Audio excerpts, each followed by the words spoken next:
saw each other downstate. So then after that, after Marquette years, he got on the staff, so he coached me for a year, and then was in college coaching for a long time after UWM, Drake, different places like that. So he have a lot of questions for you guys, a lot of things, suggestions for you guys to do as a player. He's been through it, and he's been on the other side as a coach. So without anything else to do, Todd.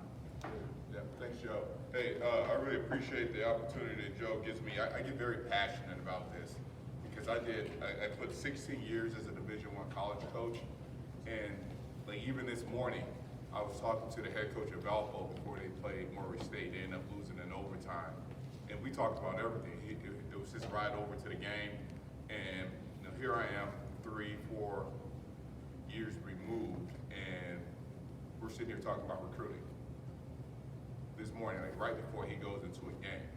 And you hear these stories all the time, like Nick Saban, head football coach at Alabama, he talks about like, yeah, it's great to make it to the national championship game, but I missed 4 or 5 days of recruiting. Recruiting is the lifeline of every college basketball program. Doesn't matter what level it is recruiting. These are our coaches at that level, again, doesn't matter Division I, Division II, NAIA, Division III.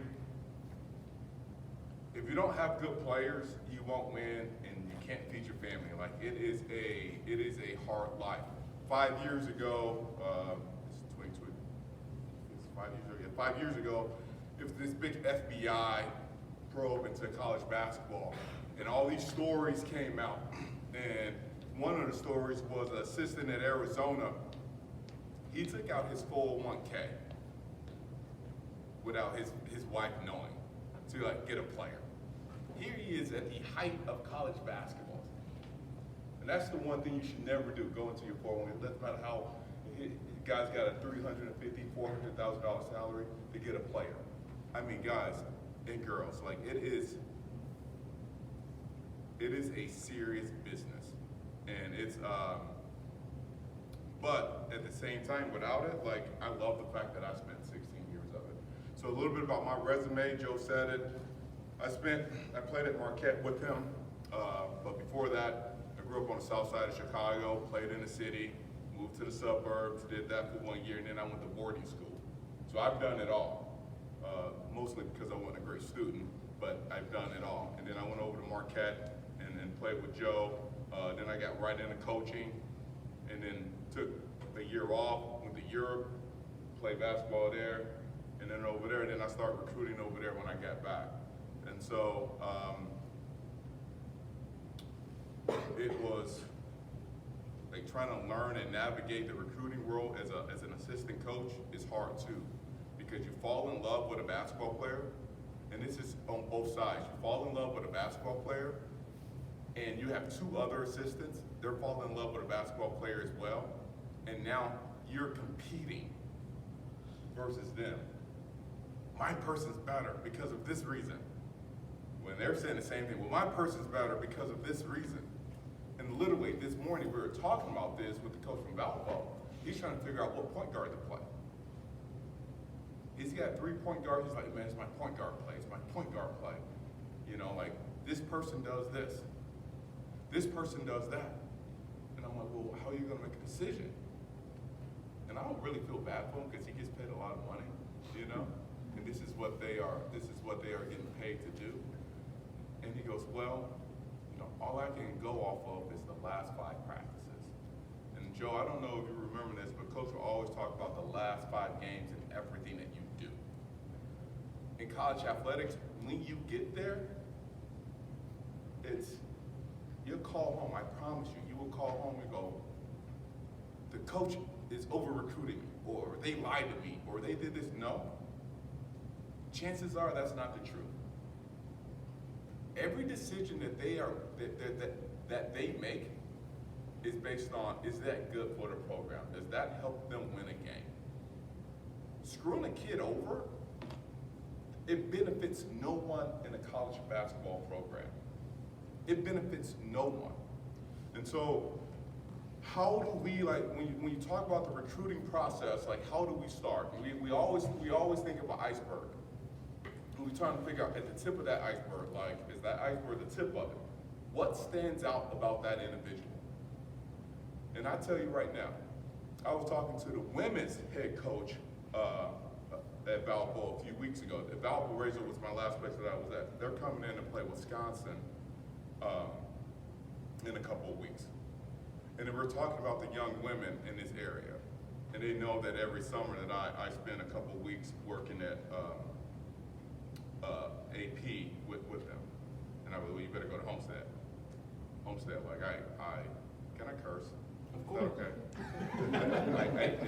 I get excited and I curse, and please don't take it personal. I was like, I fucking love working with the women's basketball players at Homestead. Like, they're tough and they compete every single day. Well, what's the name? I don't know a name. I just go there and I coach, and every time I cuss, they're allowed to throw a basketball at me. And I think Cedarburg's in that group, Grafton's in that group, and then told them there's a young player, Kettle Moraine, and things of that nature. And it's like, well, like, and again, the first thing they go is like, what stands out about it? For me, the tip of that iceberg for me is like, they compete. Like, they compete. Every single time that I'm with them, they compete. And I tell you, like, college athletics is the best. And I hope everybody in this room get a chance to do it, because it gives you structure, it gives you, it helps you develop some self-accountability. And so, especially when you're in college, because when mom and dad's not there, I don't care how close to the home you are, it's different. It is different. And so when they're looking at that iceberg, and when you say, okay, they compete, then they go to another level. They say, okay, what's the second thing that can they do? Do they pass? Do they pass it? Do they dribble it? And can they shoot it? The game of basketball has changed. The game of basketball has changed. Like, you gotta be able to put the basketball in the hole, one way or another. You have 7 foot, like you watch the Bucks play right now, you got Brook Lopez or whatever his name, whatever Lopez brother it is. He now stretches the floor, he shoots threes.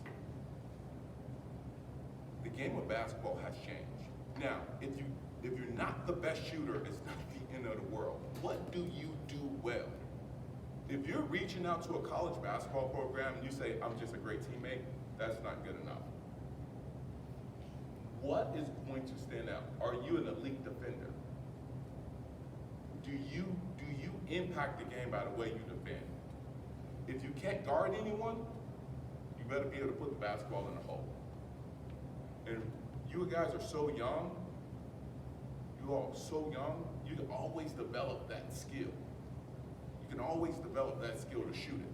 Again, you look at Brook Lopez, did not attempt 1 3-pointer in college. He attempts like 3 or 4 threes a game now. You're never too old, you're never too young to develop something like that. So soon as they figure out, soon as you're on that radar, soon as they figure out what you do well, what college coaches do is they go in and they're so excited to talk about you to the coaching staff.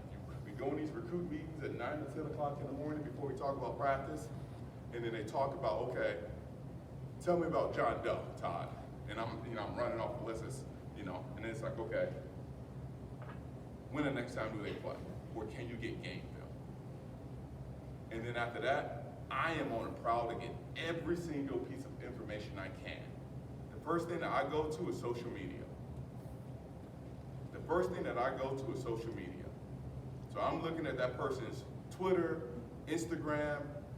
I don't care if it's locked or blocked or whatever. I'm going to figure out a way to get that page. I'm going to get one of the pretty girls in the office, the friend request to you if it's locked. If you're a girl, we're going to get one of the handsome boys or whatever to figure out. We're going to figure out what's on your page, because that tells a lot about an individual. Just the other day, a player at Arizona State got suspended for what he put on social media. For what he put on social media. That guy's an NBA prospect. he probably had 12 to 16 NBA scouts going to that game to go watch him play.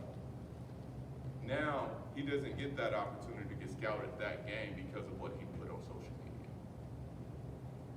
And so, we called a high school coach. I don't care if that person is involved in your recruitment or not involved in your recruitment. We are going to talk to that person. We're going to call them. And then we talk to the academic advisor. If we're going to invest, say that you're a scholarship player, if we're going to invest $250,000 into you, we need to figure out who's coming in that program. For me personally, it is who's going to come into my house, because a lot of times as assistant coaches, we bring these student athletes into our house. You know, they hang out with our kids. My wife gets to try off all types of her baking skills versus them. And then it's fun. It's awesome. For Christmas, when I was assistant coach at UWM for a year, we had a kid from Denmark. And we had Bryce Enzi from home. Bryce Enzi was a freshman. He's from school out west. I forget, that fancy school. Heartland? Yeah. Yeah. And so those guys, they had to be back on Christmas Day just to check in.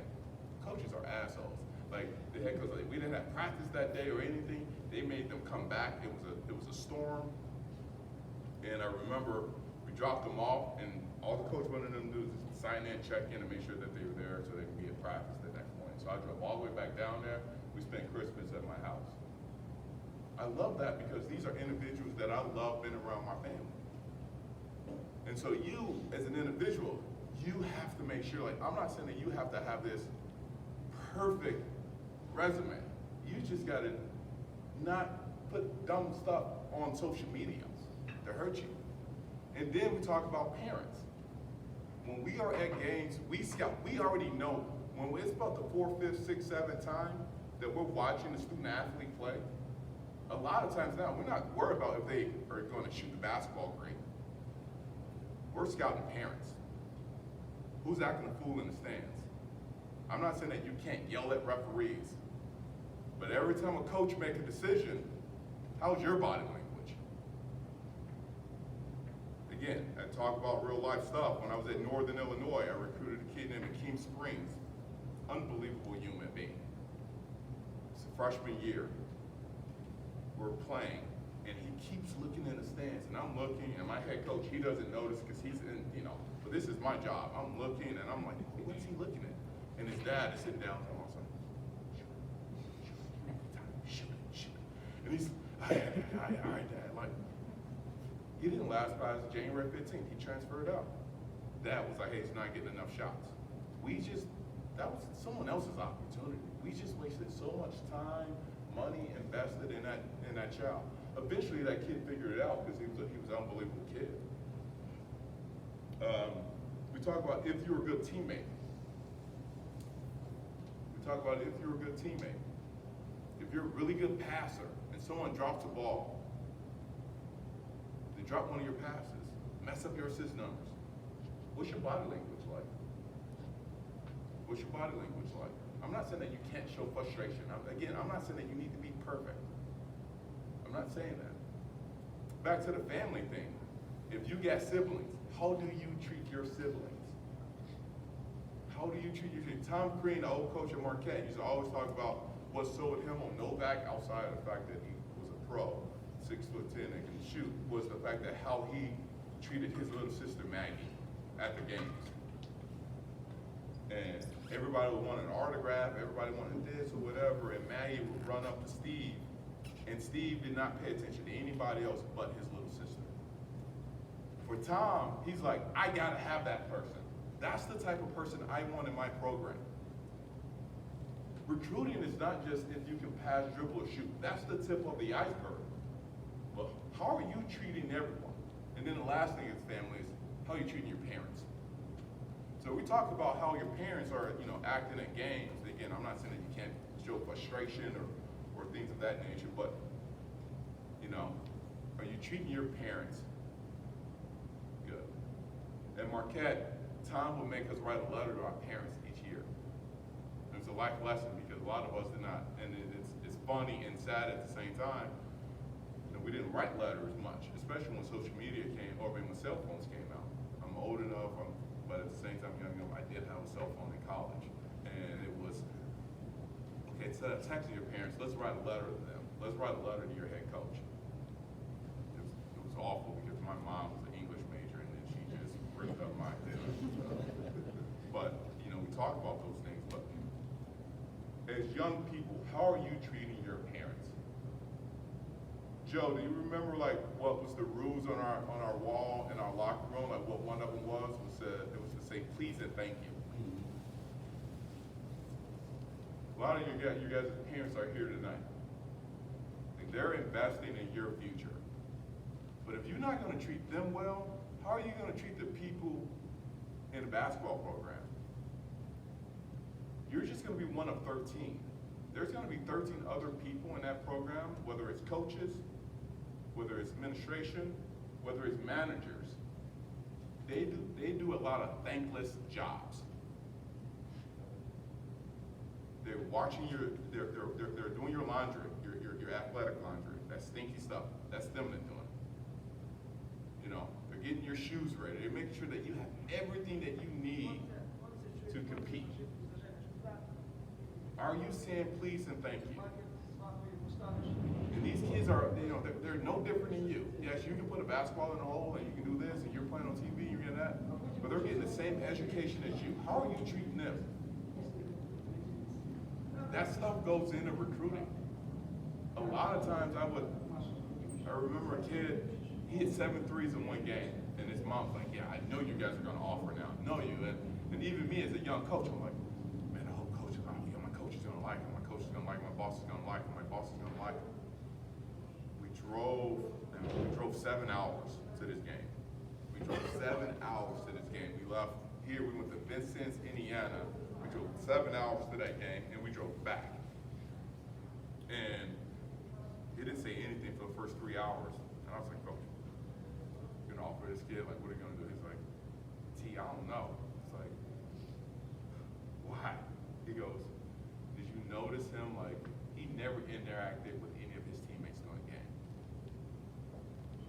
He didn't even give, someone give him a pass, he hit a 3, he didn't even get a, this. He's like, wait till we watch film. Let's ask coach for a film on a game. We finally got the film on a game on huddle, and we were watching it the next day. And every time his teammate shot a free throw, he stood by half court because he just wanted the attention. You know, he put his knees by half court, and he just sat like this while his team was up on a free throw line. Those things matter. Those things matter. You gotta focus on what you can control. Who cares if what your height is?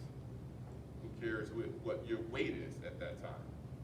There's so many great stories about people that is really small and they compete and they win and they do all these things and people's like, then they focus on his height. If you can help a college basketball program win basketball games and you can represent them in the most, respectful way, then they're going to give you an opportunity to compete. You're going to make it so much easier for that assistant coach who is going to bat for you. Because not only do they go to bat for you in a recruiting process, they're going to go to bat for you too when you get to that program and when you're struggling. There will be a day when you go 1 for 8 and you get that exam back and you didn't do as well as you were supposed to. And then that boyfriend or that girlfriend issues is gonna happen when you least expect it. You think that you're gonna be in this great relationship, and you think you're gonna have everything's good, and just because of social media, someone's gonna slide into the DMs and just gonna ruin everything for you. And you're just gonna have a shit day. And that's when because you treat that assistant coach so well, that's when that assistant coach brings you to the house and you don't talk about basketball. You guys play 2K or you play with the kids or you do things of that nature. But because you're a good human being, that assistant coach now can go to bat for you the next day. What's going on with so-and-so? You know, that's what the head coach is. You know, he's under pressure, he or she's under pressure. What's going on with so-and-so? Like, how did they have, their practice is so good. How did they play so, like, their head just wasn't in it. That will happen. But that assistant coach, because you treat that assistant coach so well, as a coach, so-and-so's gonna be fine. They had some issues with this is what happened, and the head coaches understand, it's like, okay, that makes sense. That makes sense. Right now, what you can do is, when you know a coach is coming to a game, and you have a bad shooting day, it ain't the end of the world. It is not the end of the world. Don't focus like, yes, go out there and try to dominate, but you compete. That's the best. When you know that a college coach is coming to watch you play, or you know college coaches are in the stands, you don't need to wear a new headband, you don't need new shoes, you don't need new anything. You just need to compete. You're nervous. That's okay. The best thing that you can do, there's two things that you can do. Win the game. Do everything you possibly can to win the game. Do everything that you possibly can to win the game. That's what you can do. And then, if you are shooting poorly, be a great teammate. Be an extra great teammate. Because your teammates, you can't lie to your teammates. They know. It's like, so-and-such universities in the stands, like they were trying to show out. No, like eliminate that right away. You compete and you be a phenomenal teammate. You be as vocal as more than you ever can. And if we're talking about like controlling what you can, like control the controllables. Again, you can't focus on your height, you can't really focus on your weight, you can't really focus on it. But like you can't focus on if you're gonna have a great shooting night or things of that nature, but you can focus on if you can compete in that. If you average a ton of points and you lose, that's a bad stigma to have. Like, that's hard to shake. Again, when you're in these meetings at 10 o'clock in the morning, 9 o'clock in the morning, it's like, what's their record? Do they win? Do they win? I'm not saying like, hey, like you lose a close game or you need to go to the state or anything, but do you win? Do you win? Do you compete? Or are you dramatic? Do you take your jersey off right after the game? Coaches watch everything. They're about to invest $250,000 into you.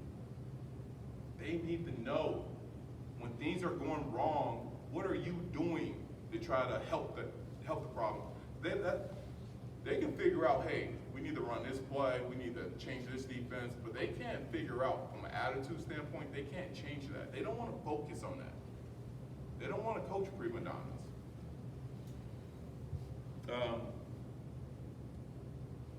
As we talk about that iceberg and we're getting closer, we talk about parents and your connection, like in your involvement. You know, like the best advice I can do is there's no stupid questions to ask during the recruiting process. The game is forever changing. We talk about NLI, yeah, and how's that? That's probably the one question you shouldn't focus on, unless your son is Kevin Durant or someone like that, then get your money. But I think those are the wrong questions to focus on. I think those are the wrong questions to focus on.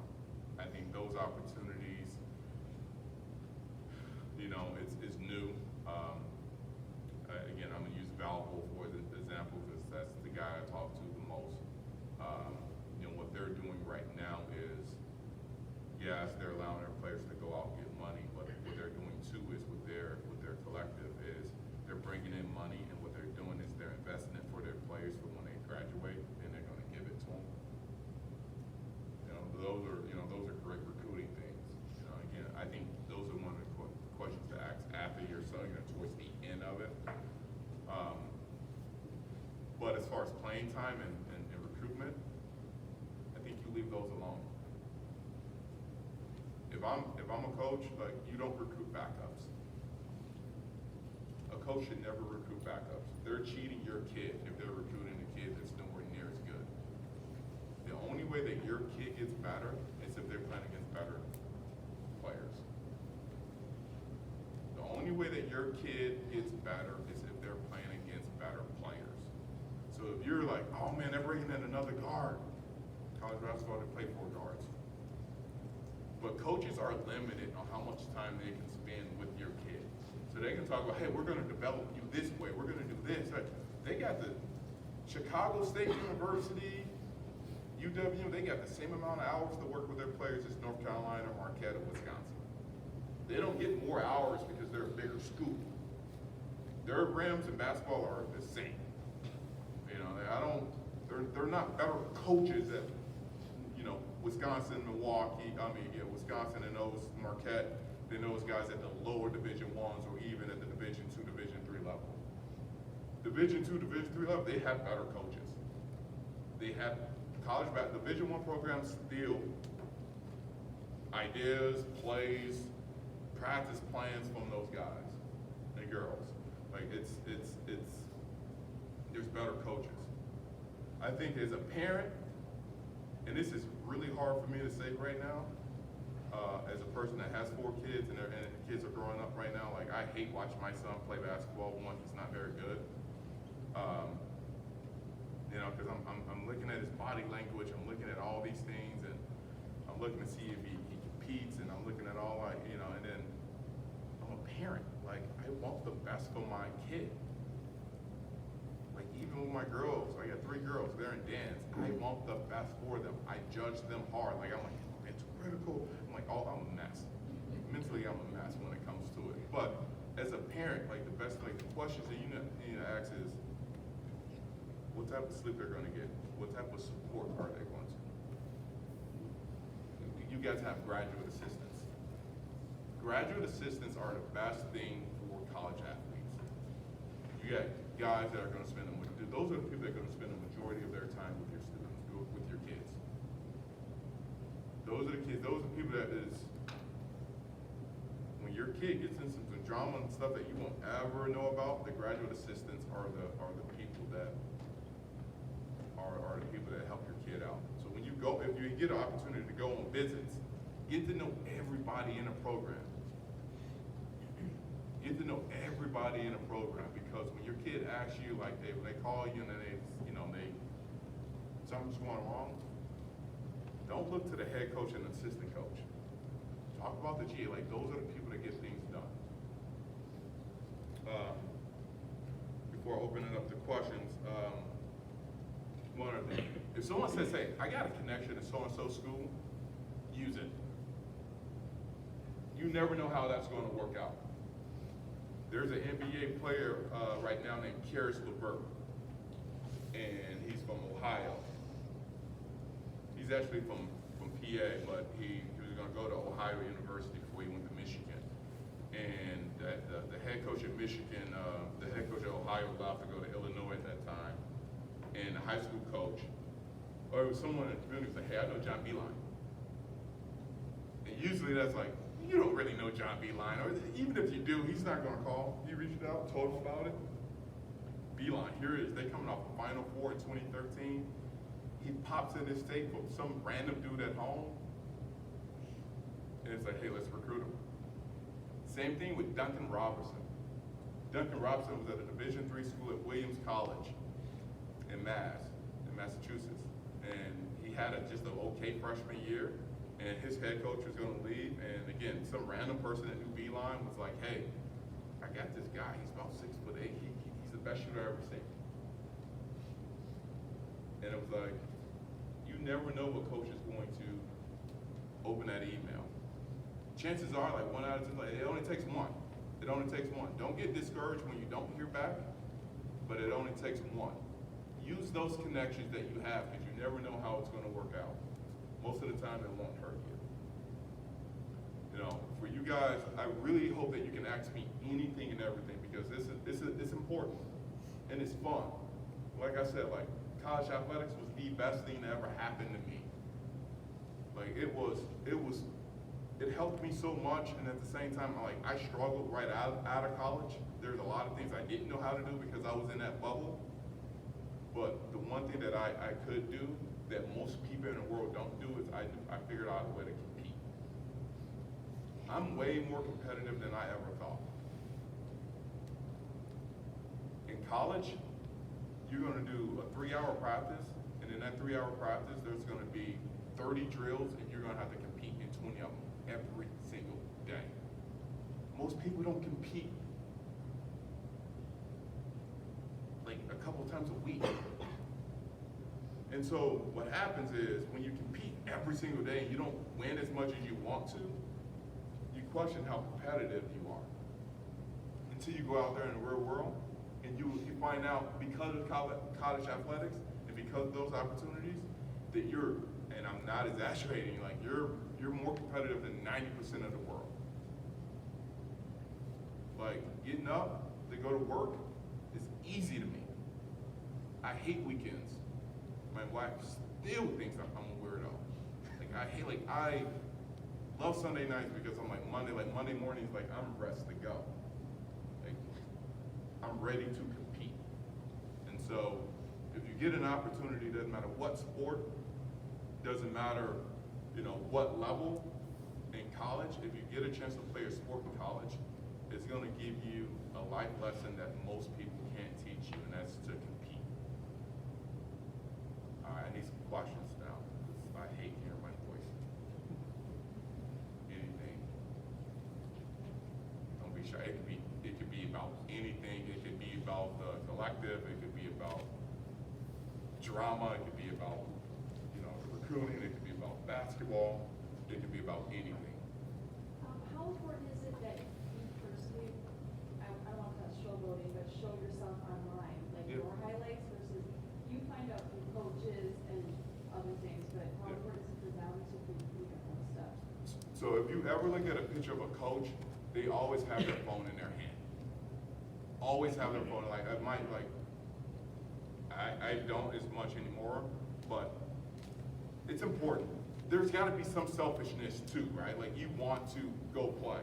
Like the huddle highlights and things like that, it does catch people's attention. Like it's like, oh man, this person's pretty good.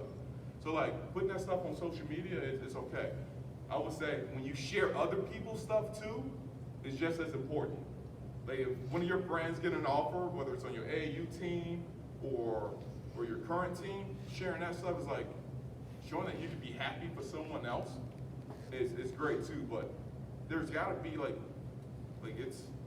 I wish I could use a term that we use in college athletics. It's definitely not appropriate, but it's you gotta be a little selfish in there. And so like I would definitely share that stuff on social media. How long videos should you send? Like a minute, 3 minutes, 5 minutes? The video is important. If it's just you just shooting threes and your dad or your mom rebounding for it, don't put it up. Unless you're from like, seriously, like, it's like, okay, like, we judge. We're awful people, like, in college athletics, like, we judge, we do. But if it's, I don't care, it can be as long as you possibly want it to be, But it's gotta be, and if it's what you do, if you shoot it, man, like, put up a game where you hit 7, 8 threes, doesn't matter how old it is, put it up there. So. So when you're trying to decide if you're fortunate enough to have choices, does it come down to coaches, facilities, what you anticipate playing time? Yeah. Location, I guess, Yeah. how did you decide? For me, when I decided to go to Marquette, for me it was I don't know how I got there. There's like 3 things I've gotten right in my life, like as far as decision. I'm not exaggerating, I'm not trying to be funny. But Marquette being one of them, it was that university is a fit for me. And I would tell you, I would even go back to, for me it was, I got adopted when I was 17 years old. Like I lived off of syrup sandwich, sugar sandwiches, and like I had a shit life. It's like, woe is me, whatever. And when the academic advisor was like, we graduated 47 out of our last 48 basketball players who exhausted their eligibility, I didn't care who the coach was. That was me, like that was me. I knew, like, for whatever reason, I was like, oh, I'm graduating from here. And then like, we ended up being really good. Like, it helped that some of my AAU teammates was on the team. It helped that then it was Dwayne and I was the same year, and then I went to boarding school. Like, both our grades wasn't very good, and his was just a little bit better where he could sit out a year at Marquette, and mine was bad enough where I had to go to boarding school in New Hampshire. And I came back 6 months later to a practice, and I saw how much better Dwayne and Odai and all these guys got, and I was like, oh my God. And it was the hardest practice I've ever seen, and I was like, oh, I want to be a part of that.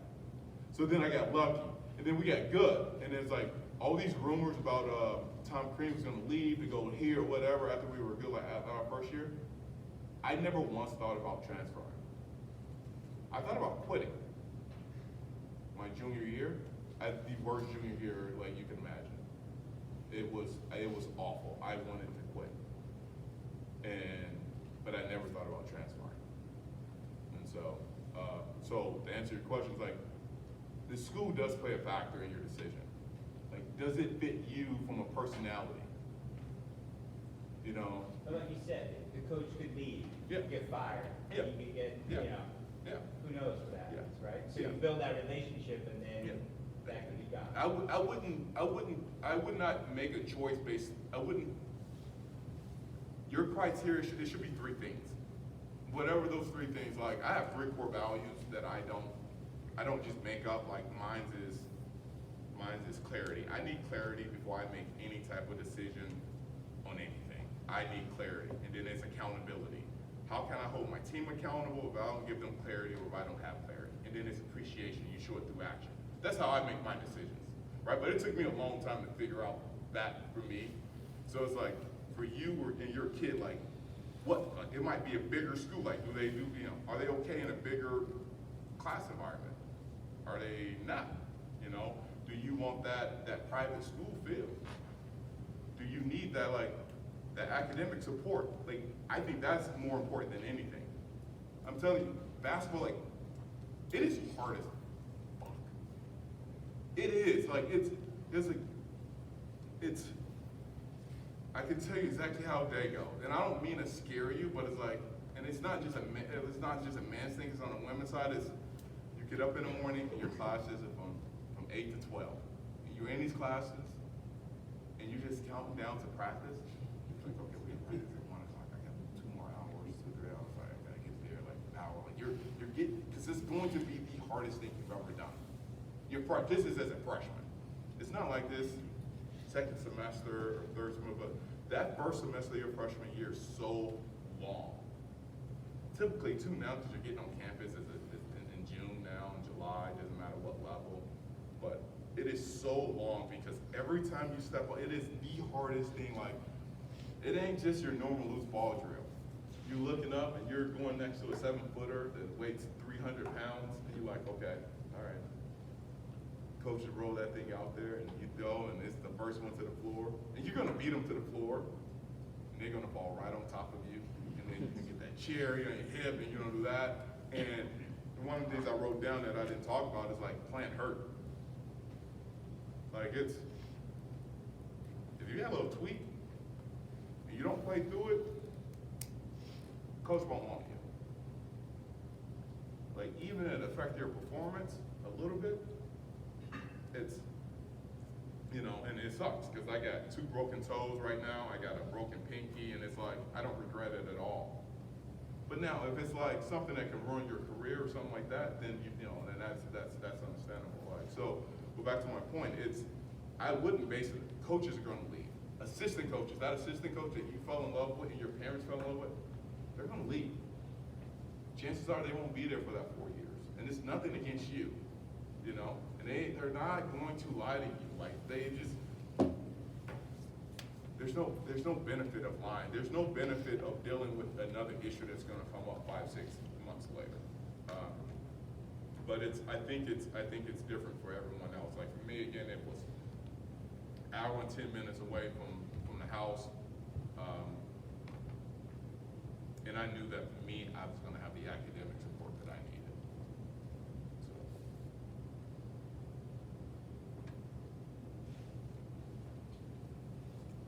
Someone's got something else. Go ahead. No, go ahead. What about playing time? most of the kids I know in here start and play all the time. Yeah. And now you're a Yeah. littler fish in a big pond when you go to Yeah. college. Yeah. Um, I would, if I could, the best advice I would give you is, don't not go to a school because they got someone in your position. If you're trying to make money from the game, which I hope everyone in here is trying to do, like get paid because there's a lot of money in this deal. Like Joe made money overseas. I played overseas 1 year. I don't know how they did it tax-wise or whatever, but like I came back with more money in my bank account than like I was like, and I wasn't that good. You know, like, and again, it was, you know, and it helped me, you know, years later. But playing time, that's all on you. You look at Travis Diener, and then he is like, you have a choice. You don't know that as a kid. And I know that sounds crazy. You have a choice when you go to a college. You have a choice if you're gonna compete in practice. You had a choice if you're going to go to sleep at night instead of being on social media all the time. You got a choice that you have a choice if you're going to look at that person next to you and be like, all right, like, let's go. If you're going to college and you want to meet your best friend, then I hope that they're a really good player. Then you compete with them. Because the way you meet your best friends in college is not just because you guys get along and not just because you're roommates. You got to go through something hard together. And that's how you end up in someone's wedding party. And that's how you end up with lifelong relationships. My group at Marquette, it was so special because how honest we were with each other. How many fights we got into. We judged each other all the time, out loud. And so, when you're talking about playing time, I wouldn't run away because someone similar to me or has the same skill level with me. Like, a coach's job is to figure it out. I would compete with that person. I would compete because that's how you're going to get better. It's not a coach spending some time with you in the gym and rebounding for you. That time matters, but it's playing against someone who's really good. If they don't have someone that's really good, you're probably going to go to a shit team. I need to work on my cursing. Like you're not going to go to a team that's probably that good. And losing in college is awful. I coached some bad teams, and it's awful. It is awful. I coached some bad teams, and I coached some good teams. And the best team, like when we're going to coaches meeting, it's like, man, we need to get so-and-so on the court. We need to figure it out. Okay, that's how smaller lineups came about. You guys are so talented now that like you've changed the game. Because most of you can pass, dribble, and shoot. But you've always changed the game. So now it's the coach's job to like, okay, like, I used to want to play with two bigs or a big, and this is like, but this person right here gives us the best chance of winning. So I wouldn't make a decision based on just because I'm going to play early or not. Yes, it's great to get experience as a freshman. At the same time, I wouldn't go, well, I'm not going to play as much as a freshman, so I get to learn. I wouldn't have that mentality. It's like, no, we're good. Like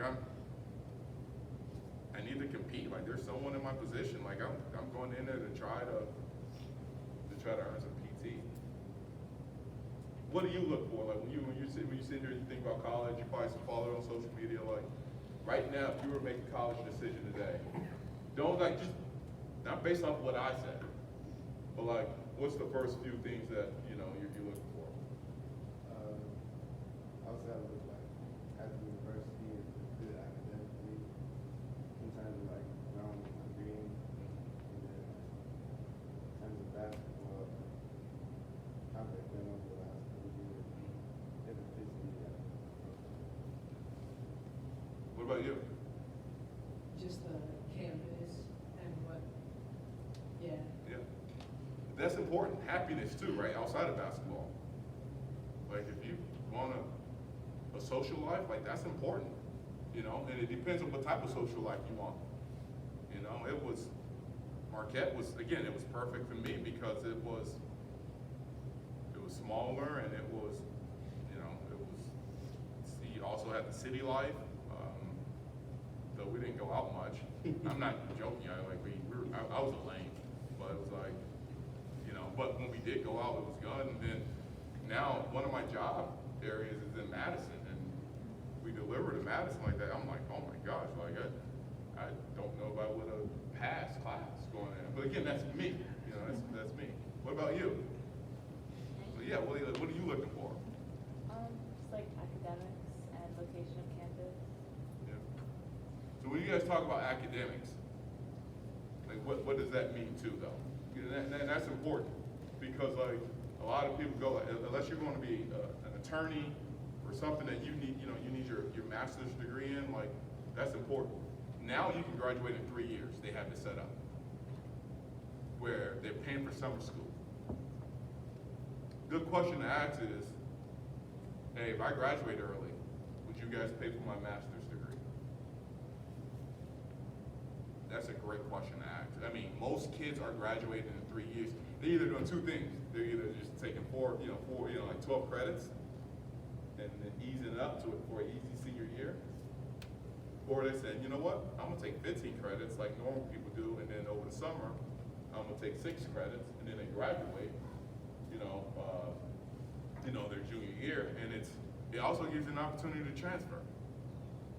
It's nothing wrong, like, there's nothing wrong with like transferring either to go play against better competition. And I know like most people won't talk about that. I'm not saying like, if you're unhappy, figure out why you're unhappy. Like, you have a choice. Being happy is like, don't be unhappy because you don't like the campus or the coaching staff is just awful people. Now, there's a difference because they're pushing you because they came in your life. Like, our big thing was, with Tom, your bachelor's ready to pack. You know, your bachelor's ready, packed, you're ready to transfer, but he will come and say, I told you I was gonna be this hard on you when I came to your house. If they're not following up on that, like, you are in control of your happiness. If it's not a good fit, it's okay. Like, who cares if you get maybe this choice wrong or it's not what you thought? Like, go somewhere else. Like, I don't look at it as running. I used to as a coach. I used to like, oh, they're running away. It's like life is, no, it's your life. You are in control. You have a choice. You have a choice to compete every day. You have a choice to go to bed. You have a choice to show up to study hall. You have a choice to like be happy. You know, and again, that's where your parents come in too. You gotta ask the right questions. Or why are you unhappy?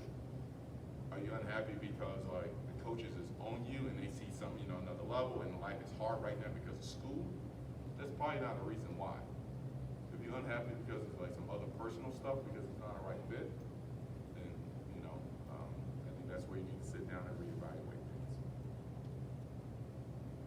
I hope I gave you guys some value or anything today. Go ahead, Joe. Talk about a typical day for you at Marquette, how long it was, Yeah. practice. Yeah, and it's not waking just up. at Marquette, it was at other places. It's, especially now they're beating people, so like they're getting up, when you don't get up, because they do care about your well-being. Get up, go to breakfast, between 7 or 8 or 7 and 9, you go to class, and then you get ready for practice from, you say 12 to 1, 1 to 4, whatever it is, and then treatment. Everyone's gonna have injuries. Your kid will have some type of injury. You have a choice, like go there and get treated for it. By the time you get out of that gym, you haven't been back to your dorm all day. It's 6 o'clock, and you have not opened up a book since whenever, like since earlier that day. And now you gotta figure out how to do homework. And it is, and then you gotta do it the next day all over again. Or you're getting on a bus, or you're getting on an airplane, and you're traveling. It sounds fun.